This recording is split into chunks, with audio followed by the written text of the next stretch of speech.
Representatives from over 40 countries and international organizations have attended a two-day meeting hosted by Saudi Arabia on the conflict in Ukraine. In a short statement released after the meeting, Saudi Arabia said the participants agreed on the importance of continuing international consultations and exchanging opinions in order to build a common ground that will pave the way for peace.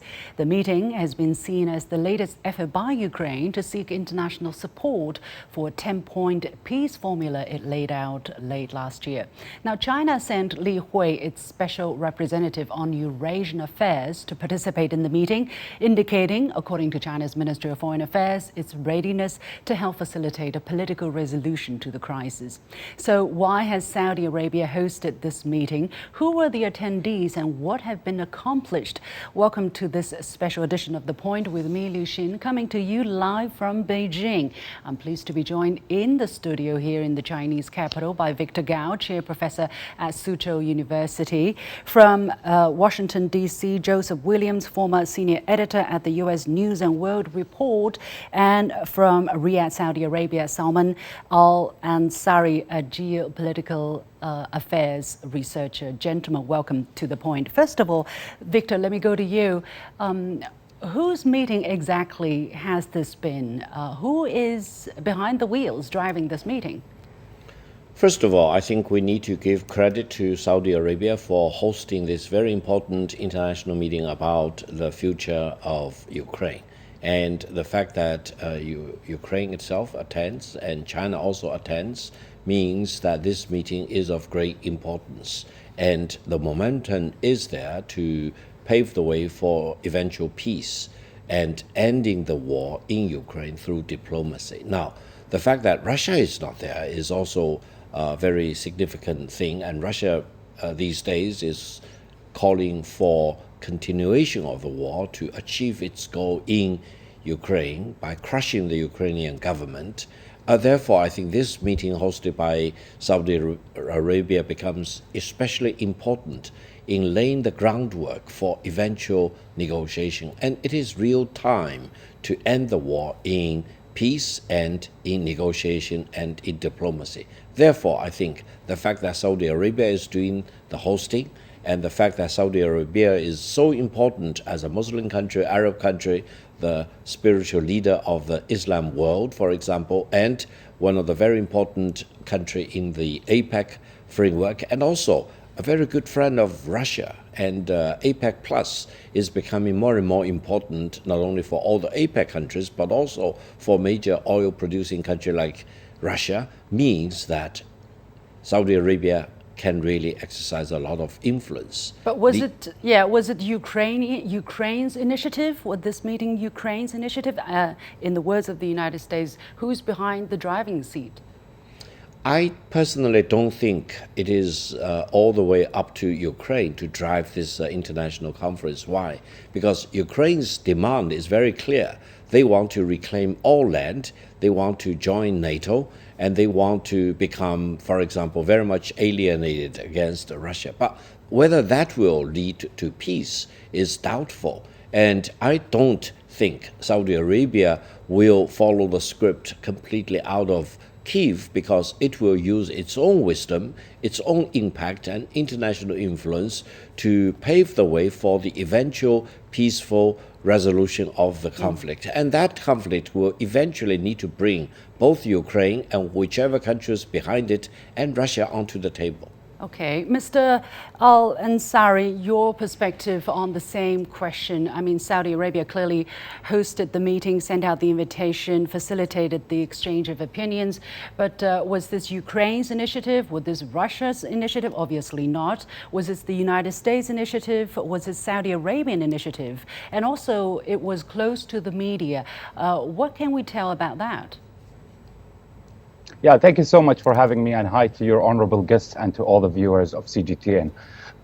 I believe it's actually a Saudi initiative because from day one, from the very start of the crisis, the Kingdom of Saudi Arabia and specifically the Crown Prince Mohammed bin Salman has voiced his concerns with regards to this conflict and also offered his mediation role. And I think when it comes to this summit, the Jeddah summit, I think the world has made a mistake when it dealt with the Ukrainian crisis from a political standpoint. The world kept relying on traditional politicians and diplomats, and the basis of this crisis is security. So security always comes before politics. And you know the expression, the cart before the horse, the cart before the horse. And Saudi Arabia has put the horse before the cart by having the top security advisors of 42 countries to discuss this conflict and to find a solution for it. So there was, and also there was a precedence of that in 1979 between Egypt and Israel. The heads of states gathered in Camp David and then later signed a peace treaty in Washington, D.C. after many rounds of talks between the top security officials of both countries. Definitely there are differences in these two conflicts, because this conflict, the Ukrainian one, is very internationalized and with multidimensional complexities. But one of the things I actually liked about this summit is that it didn't have a public statement afterwards. Why do I say that? Because we'll get to that in just a moment. We'll get to that in just a moment, Mr. Ansari. Yeah. Let me get to our guest in the United States, Mr. Williams.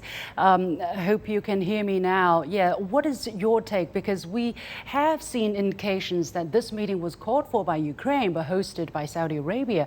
And also the reason why I keep asking this question is because it seems, at least before the meeting started or while it was going on, all the international mainstream media, I mean, we're talking about a 10-point peace formula, which is Ukraine's version. So it sounds a bit odd for me if it is a Saudi Arabia initiative, but it want to discuss, a peace formula that's the Ukraine version. Well, Ukraine and Saudi Arabia have had diplomatic relations. Saudi Arabia has seen that it's in its best interest to try to mediate an end to this war and try to broker it without Russia at the table. I think the big takeaway here is that there are a lot of players with a lot of different agendas. Everybody who was at the meeting representing different regions of the globe all have their own interest as to why the war should come to an end and as to why they should be influential in making that discussion. I mean, if you look at the countries from the global south, Africa and so forth, they want the Ukrainian grain because they're fearing that there's going to be starvation. Saudi Arabia, they were basically at the driver's wheel at the behest of Ukraine because they are influential with Russia. They're also influential with the global south. And I think most notably, China and the US were at the table, mainly because they have their own geopolitical conflicts going on, and it's in their best interest to work together to try to bring an end to the war. I know that China has kind of soured because they believe that Russia had sold them a bill of goods in that it was going to be a quick war with a quick resolution and a quick victory. It's been anything but. It's been long, bloodied, and drawn out. So basically, you have a bunch of countries, 4 different regions of the globe. Everyone's arriving with their own agenda, and the Saudis were behind the wheel because it's in their interest to look like they're brokering the peace to try to get more influence on the global stage. I'm sorry to interrupt, but anybody who can answer this question, if it is Saudi Arabia who's hosting, who's taking this initiative, why was Russia not invited to the table? Anybody? Well, I think Russia... Yeah, go ahead, Mr. Ansari. Yeah, with regards to the sorry, idea there was Russia... Mr. Williams who wanted to chip in here. Okay, go ahead, William. I yield the floor. Okay. Anyway, I think Russia wasn't invited, because there could be a frank discussion, because you've got a lot of different agendas at work. And I think in order to get China to the table, you had to keep Russia out in order to allow some frank discussions behind closed doors about what really needs to happen. I also think it was very important for Ukraine to not have Russia there because it wants to present its side of the story and bolster as much support as it can from the conflicted global south in order to make its agenda at the top of the peace deal. All right, Mr. Ansari. Ansari? Yeah, and I think the role of a mediator requires some traits or better say qualities, and such as integrity, neutrality, and respect from all conflicting parties. And I suppose that the Kingdom of Saudi Arabia enjoys all these traits. And it's true that Russia was not present in the summit, but the Russians have voiced their opinion about it positively, which is a great thing. And I think the Crown Prince Mohammed bin Salman is clearly so eager to engage in helping the world to resolve this war. I suppose the Saudis will actually take some firm stances with both Ukraine and Russia and most probably in closed rooms style, to push both countries to take some measures and compromises, and perhaps painful compromises. Wow. And the Saudis will, I suppose that they will be tough with their partners, because it's going to be for their sake. And I remember a saying actually of Prophet Muhammad. He said, peace be upon him, he said, making peace justly between two parties is an act of charity. And I think the Saudis actually want to activate their role as a mediator between these two nations, because it's very important for global security. It was not obvious to me. Victor, your take? Well, first of all, I think we need to very much appreciate the wisdom and courage and vision of Saudi Arabia. And I don't think this Jeddah summit or Jeddah meeting will be turned into an anti-Russia global alliance, because that's not in Saudi Arabia's interest at all, and that will not help peacefully solve the conflict or the war in Ukraine to start with. Now, the fact that Saudi Arabia has very close relations with Russia, between the two governments, between the leadership of the two countries, as well as far as their cooperation about crude oil is concerned, also speaks loudly to the fact that Saudi Arabia genuinely wants to play a role of mediation to help pave the way for eventual peaceful talk between Russia and Ukraine eventually. One thing is absolutely certain: without Russia's participation, there will be no peaceful resolution of this war, and Russia eventually will need to be invited to any negotiation table which wants to achieve the peaceful end of the war in Ukraine. Therefore, I think we really need to admire and appreciate the very sensitive and delicate role that Saudi Arabia is playing right now. Of course. Mr. Grobler, who's joining us from Pretoria, South Africa, Gert Johannes Grobler, former senior diplomat and former senior research fellow at the Institute for Africa Studies at Zhejiang Normal University in China. Thank you very much for joining us at this very inconvenient hour. Of course, the same for other of our guests too. We have been spending the last 12 minutes trying to figure out whose meeting was this. Was it a Ukrainian initiative? Was this Saudi Arabia? Of course, Saudi Arabia hosted the meeting, but who was behind the initiative of this meeting? Well, I think it has a bit of a background. You may recall that President Zelensky went to Saudi Arabia in May to attend the Arab League. And I think in the discussion with the Saudis and Crown Prince Salman, this matter obviously came up because of the concern around the world of the conflict in Ukraine. So I think that was the beginning of that. And of course, the Saudis, I know, also talked to the Americans. They talked to the European Union, and of course, they talked to China, with whom they have good relations. In fact, it was at the time when China brokered a deal between Saudi Arabia and Iran. So I think it has a number of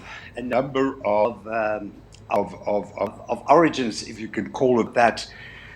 Then there was the meeting in Copenhagen in June, which was attended by about 15 countries. So I think all this jointly led to this meeting where the Saudis decided, seeing that they have good relations with China, with Russia, with Ukraine, that they would go forward with this. And the only concern is that, looking from a South African point of view, is that it seems that President Zelensky has now taken his plan and put his plan on the table as the issue that needs to be discussed. There are other plans. There's, the Africa plan, there's the China plan, and so forth.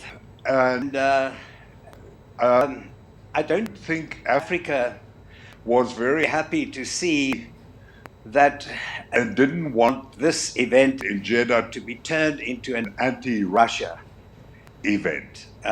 This was supposed to be an event where all these countries got together in fact, it's not only America, it was the EU, it was countries from Africa, a number of BRICS countries.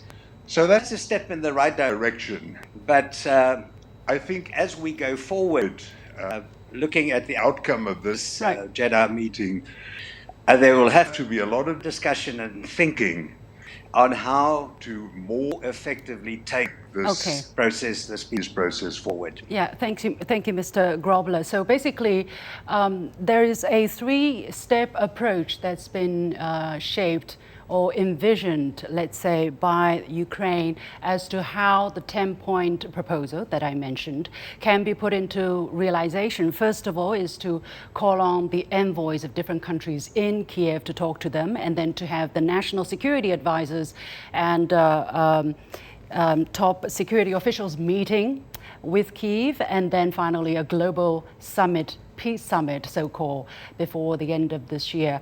Mr. Al-Ansari, it seems that things are unfolding according to this plan. First of all, was this a Ukrainian plan? Secondly, how feasible is such a plan? Because it's a conflict between Russia and Ukraine, or Russia versus the West. Why the end game being a global peace summit? You're not going to have a global peace negotiations here. Yeah, I think going back to the idea of like, it's the plan of Zelensky or it's the plan of Saudi Arabia, or I don't think, I think we are simplifying the matter here. Why I'm saying so? Because yes, there was no public statement afterward. And that's actually one of the positive things, because one of the major things with regards to conflict resolution is to save face. And the Kingdom of Saudi Arabia and most of the countries there, they actually wanted to save the faces of the conflicting parties. So that's a very important aspect, and it's a way through which you can actually build up a peace kind of plan in closed rooms. That's number one. Number two, maybe people got to see or sense that it was mostly like centered around the grievances of Ukraine without going and exploring the grievances of Russia. That's true. Why? Because most of the people who actually commented in the media after the event, they were from the NATO, from the Western Bloc, etc., and they were mentioning a lot the idea of the 10 points plan of Ukraine. Does that mean the countries that were there were all in agreement? Not at all. Actually, there were a lot of reports that were talking about like how there were a lot of disagreements, but in good faith, they were discussing things in good faith, which is a good step. So we should not be putting that. No, I'm not talking about. Yeah, I don't think. I think my question really is that the right direction to go? Is that the right direction to go? Is to have everybody talk about a peace, the possibility of a resolution based on one side's version, or is it everybody voicing their very different opinions and then bye, let's go home and business as usual?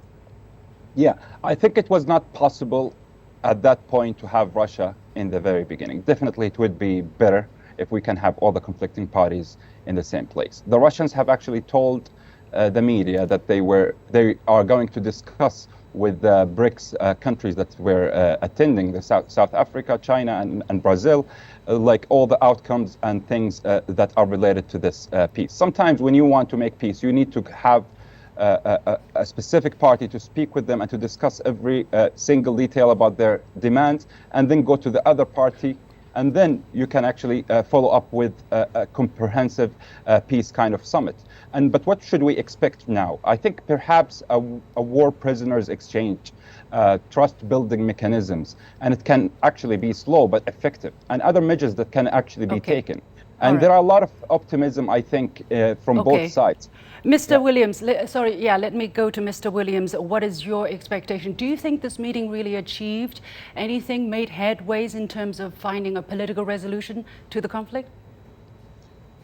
Well, I think the answer is yes and no, and it's complex because if you want to have peace, everyone has to be talking. So the mere fact that you had partners that had conflict at the table, Russia, the United States and China, I think that's a very positive step. Russia was not there. The fact is that, well, no, I misspoke. I meant China and the U.S., who have their own diplomatic issues with one another, to have them sit down across the table. But exactly is the problem. Russia is not there, being one of the warring sides. Right, and I think that that's a sign that people are trying to find some resolution that would end the peace. Russia has made itself very known. It's made its position very well known. But I think that anytime you have parties that are talking, I think it's a good thing. Now, is it going to achieve something? We don't know. I mean, in the short term, probably not. In the longer term, at least some dialogue channels have been opened up. All the cards are on the table. And then they can go to other places and talk more with Russia about what they need in order to stop the war. Okay. Victor, I guess your opinion is that talking is good, that people should continue talking. What is your take? Well, first of all, what has been achieved specifically? Well, first of all, the Jeddah meeting is a very important step in the right direction. Is it? It is a necessary but not sufficient means, but it really flares up the very importance of talks leading towards peaceful ending of the war. Now, whether Russia personally participated in this Jeddah meeting or not, it's not the most important thing. As far as Russia is concerned, the 10-point proposal put forward by Ukraine is a dead end, because Russia will never accept all these points as proposed by Ukraine. But that's not the end of the whole process, because when you hit the brick wall, that's the beginning of new thinking, and countries need to regroup and reinitiate their own process, which will eventually lead to more common ground to be identified. Okay. So I think it's a positive step, but it's not sufficient to achieve peace. Mr. Grobler, the question is very simple. My question is very simple. Is it in the right direction? Well, to talk is always better to make war. I think Churchill said, rather jaw than war. I think this was a first step, and I repeat, a first step to move towards a negotiated settlement, which I think the whole world wants to see. But I want to repeat what I said, and I agree with the previous commentator that maybe it wasn't, it wasn't possible to bring Russia to the table now, but you have to bring Russia to the table. Absolutely, because if you look at Zelensky's plan, and you look at what Russia is saying, and also what is contained in the Japanese and the Chinese plan, and what's contained in the Africa plan, it talks about the need to have a dialogue. It needs to have a fair and a balanced dialogue. Now, in order to reach an agreement and a negotiated settlement, you have to talk to the Russians about their concerns on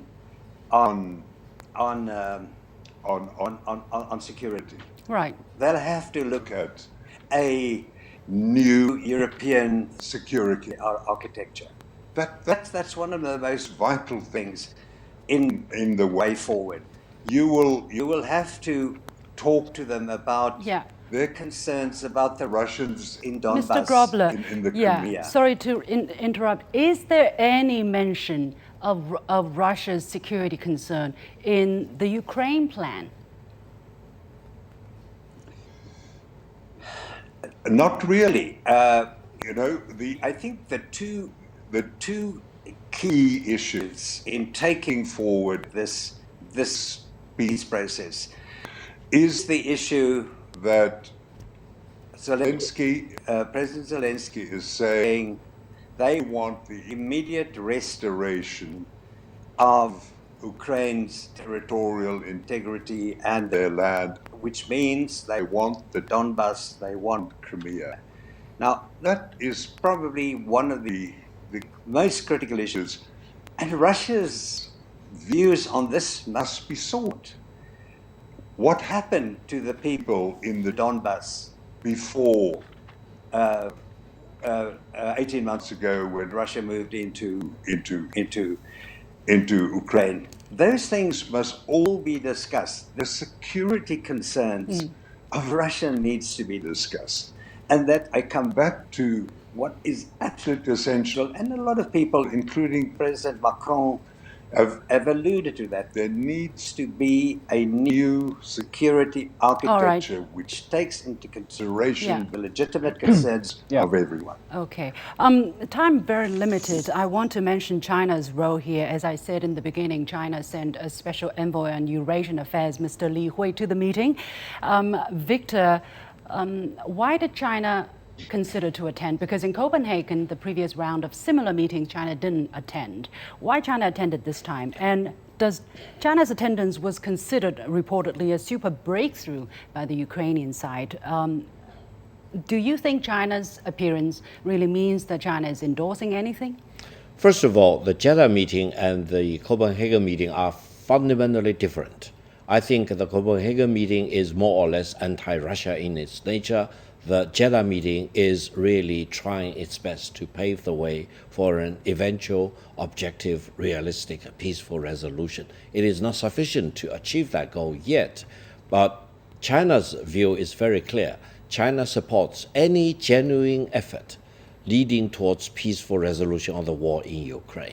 And China doesn't say that my proposal is the best. My proposal, the Chinese proposal, is the perfect. China wants to support any initiative, any diplomatic effort which are genuine in its nature and which will pave the way for the truce, for the ceasefire, and for eventual peace. How do you look at Ukraine taking credit of the fact that China is attending this time?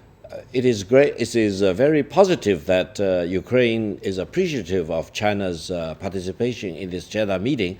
I think Ukraine is very eager to bring China along, and they want to have more Chinese support for the Ukrainian position.